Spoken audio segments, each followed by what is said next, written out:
Hello, everyone, and welcome back to the Everyday English Podcast. I'm Sarah, and I'm really happy you're listening today. As always, I'm not alone here. Alex is with me, and we'll be having a real conversation about English, not a lecture. Hi, everyone. It's great to be back. And yes, this podcast is all about slowing down and understanding English the way it's actually used in real life, in academics, and in serious conversations. Exactly. In each episode, we choose one word and explore it deeply. We don't rush, and we don't just give definitions.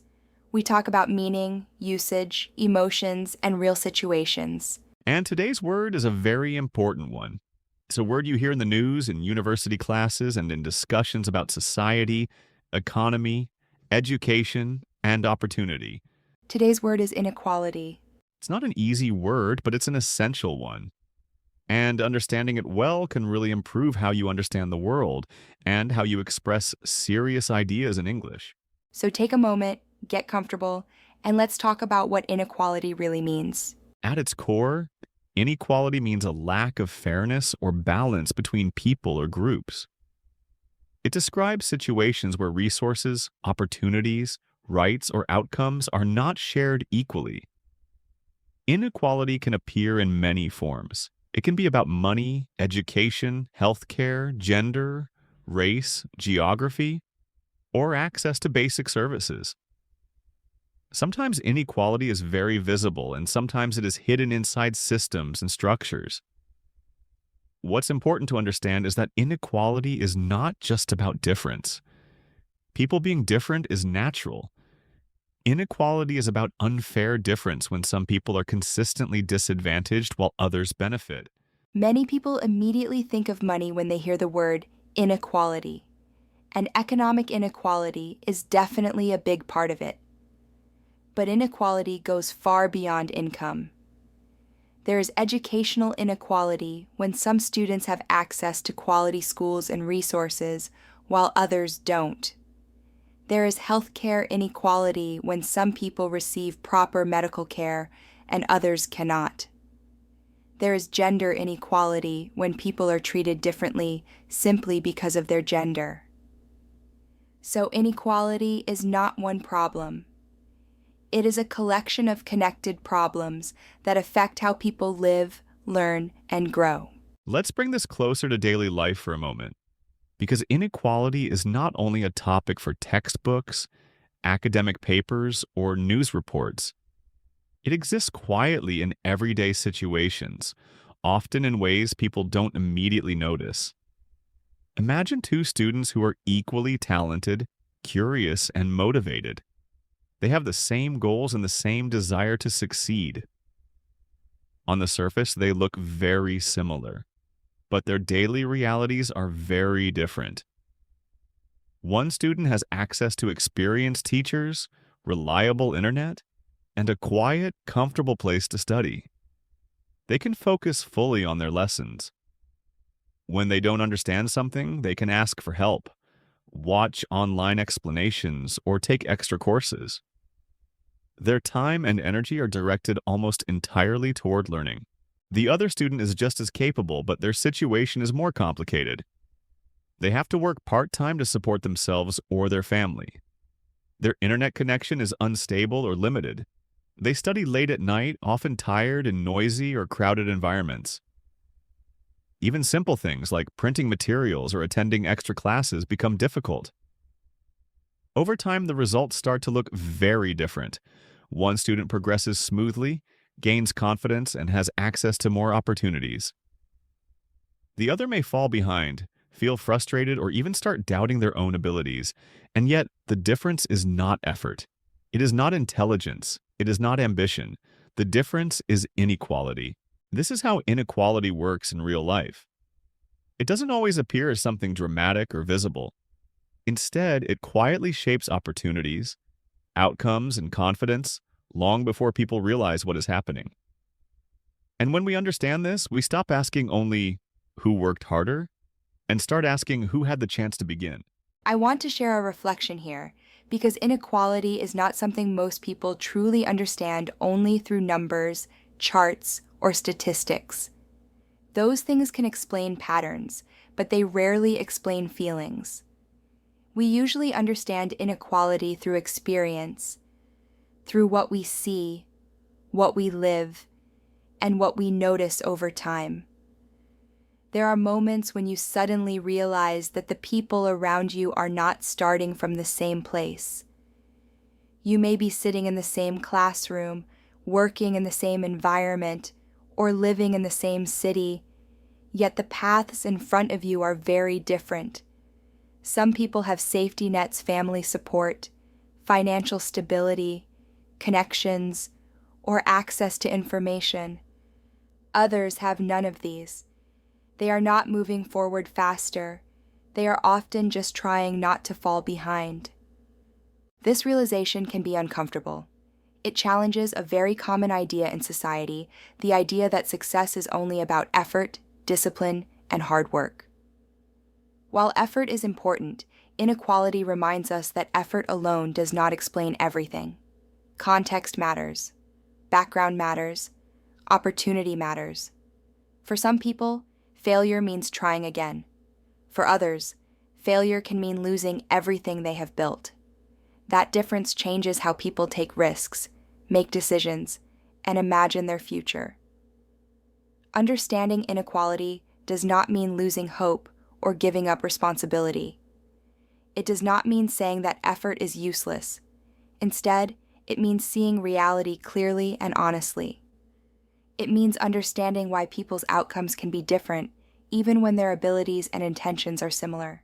And once you see inequality clearly, your way of thinking changes. You become more aware, more careful in your judgments, and more thoughtful in how you speak about success, failure, and opportunity, not only in English, but in life itself. Education is one of the clearest areas where inequality appears.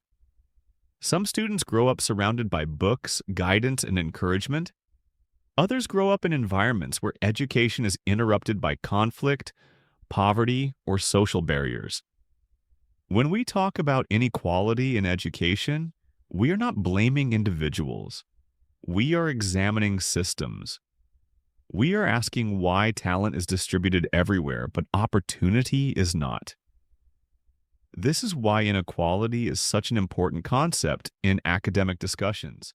In news reports and academic English, the word inequality is usually discussed in a neutral, analytical, and carefully controlled way. Even though the topic itself can be emotional and deeply personal, the language used to describe it is often calm and objective. You might hear or read sentences like, "Economic inequality has increased over the past decade." "Educational inequality affects long-term social mobility." "Governments face challenges in reducing inequality across regions." These sentences do not tell you how to feel. They don't express anger, frustration, or blame directly. Instead, they focus on trends, causes, and consequences. This is a key feature of academic and professional English. Writers and speakers in these contexts often avoid emotional language because their goal is analysis, not persuasion. They want to explain what is happening, why it is happening, and what the possible outcomes might be. This style allows discussions to remain clear, structured, and credible, even when the subject is sensitive. For English learners, understanding this tone is extremely important. Many learners feel that serious topics require strong emotional words, but in academic English, emotional control actually makes your argument stronger. Using calm, precise language shows that you understand the issue deeply and can discuss it thoughtfully. For example, saying, "Inequality is unfair and terrible," expresses emotion, but saying, "Inequality limits access to education and employment opportunities," expresses understanding. The second sentence sounds more advanced, more professional, and more appropriate in academic writing or formal discussion. Learning to recognize and use this analytical tone helps you read news articles more confidently, write better essays, and speak more clearly in university or professional settings.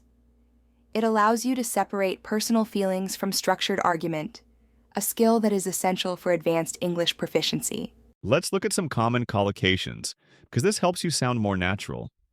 Economic inequality, social inequality, income inequality, gender inequality, educational inequality, growing inequality, reducing inequality. Using these combinations correctly will immediately improve your academic and professional English. A common mistake English learners make is using inequality as a very general or emotional word without clarity. For example, saying there is inequality everywhere is vague, but saying there is educational inequality between urban and rural areas is clear and precise. Advanced English is not about strong emotions. It's about clear ideas. For students, inequality can affect motivation and confidence. When students see unequal outcomes, they may begin to question their own abilities, even when the real issue is lack of opportunity. This is why talking about inequality is not negative. It helps people separate personal failure from structural problems. Understanding this can protect mental health and encourage more realistic self-evaluation. This is a very important distinction, and it is one that appears frequently in academic writing, policy discussions, and social debates. Many people use these words interchangeably, but they describe very different ideas. Equality means giving everyone the same thing. The focus is on sameness. For example, equality in education might mean that every student receives the same textbooks, the same number of classes, and the same exams. On the surface, this looks fair because everyone is treated identically. However, equality does not consider differences in starting points, background, or needs. This is where equity becomes important. Equity means giving people what they need in order to succeed. Instead of asking, is everyone receiving the same thing? Equity asks, does everyone have a real chance to succeed? In education, equity might mean providing extra support, resources, or time to students who face greater challenges. Inequality describes what happens when neither equality nor equity is achieved fairly. It refers to situations where some people consistently receive more advantages, while others face barriers that prevent them from reaching similar outcomes. Inequality is not simply difference. It is difference that leads to unfair and unequal results over time. Understanding this distinction is extremely useful in academic writing and discussion. It allows you to speak precisely and avoid vague or emotional arguments. Instead of saying, the system is unfair, you can explain how and why it produces inequality. For advanced English learners, using these terms correctly shows clarity of thought and strong analytical skills. It helps you participate confidently in university discussions, write stronger essays, and understand complex texts related to social issues, education, economics, and public policy. When you understand the difference between equality, equity, and inequality, you are not just learning vocabulary, you are learning how to think critically and communicate complex ideas clearly in English. Now, pause the podcast for a moment and think about these sentences. Inequality means, I have seen inequality when inequality is important to talk about because you don't need perfect grammar. What matters is clear thinking and correct usage. When you connect the word inequality to real experiences, it becomes much easier to understand and use correctly. Inequality is not just a word. It is a reality that shapes lives, opportunities, and futures. Understanding this word helps you understand the world more clearly, and it helps you speak about serious topics with accuracy and confidence. Learning words like inequality is not only about English. It is about awareness, empathy, and critical thinking. Before we end this episode, take a moment to think about how the word inequality appears in your own life or in the world around you. Being able to name something clearly is often the first step toward understanding it. If you found this discussion useful, feel free to stay with us and continue learning one word at a time. We create these episodes for listeners who prefer depth, reflection, and real English, not shortcuts. Thank you for choosing to learn slowly and thoughtfully with us today. We'll continue conversation in the next episode.